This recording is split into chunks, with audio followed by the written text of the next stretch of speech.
a small valley village surrounded by olive trees and stone houses, there was an old bridge that everyone used to cross the river. It had been there longer than anyone could remember. Children ran across it on their way to school. Farmers crossed it with donkeys loaded with goats, and elders sat nearby in the evenings talking about how things used to be better. Among those children was Elias. Elias grew up hearing two kinds of stories. The first were from his grandfather, who believed life was about patience, tradition, and accepting one's place. The second came from travelers passing through the village, people who spoke of cities, education, technology, and opportunities that sound almost unreal. But most people in the village didn't pay much attention to travelers. The world outside is fast and confusing, they would say. Here we know how life works. Elias wasn't sure what to believe. Every morning he walked across the old bridge to go to school, and every morning he noticed something small but strange. The bridge was slowly changing. A few stones were loose. The wooden planks creaked more than before. Nothing dangerous yet, but noticeable if you pay attention. One afternoon, a group of engineers came to the village. They inspected the bridge carefully and spoke to the village council. Elias overheard parts of their conversation while sitting nearby. The structure is aging, one engineer said. It has served its time. It will not last forever. A new bridge is needed. The elders were not pleased. We have crossed this bridge for generations, one of them replied. It is strong enough. It has always worked.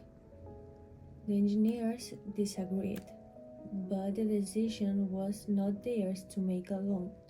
That night, Elias asked his grandfather, "What if the bridge breaks one day?" His grandfather chuckled. "It won't break tomorrow, and tomorrow is all we can see." Elias didn't answer, but the words stayed with him longer than expected. Days passed. Life continued as usual, but Elias started paying attention. The bridge wasn't collapsing, but it was clearly aging. Some villagers avoided the loose planks. Others ignored them completely. Elias began to wonder how many things in life look fine simply because people are used to them. At school, his teacher gave a lesson about growth, not just of people but of societies. Every generation, she said, must decide what to keep and what to rebuild. Tradition gives us roots, but roots alone cannot carry the weight of the future. That sentence struck Elias deeply. That evening, he sat by the river and watched the reflection of the old bridge in the water. It looked strong from afar, but up close he could see the cracks. A few days later, something unusual happened. A heavy storm came to the valley. The river rose quickly, rushing harder than anyone had expected. The old bridge shook under the force of the water. Villagers gathered at the banks, worried but unsure what to do. By morning, part of the bridge had collapsed. No one was hurt, but the village was cut in two. For the first time, urgency replaced debate. The engineers returned quickly, this time with stronger support. Plans were drawn for a new bridge, wider, safer, built from modern conditions.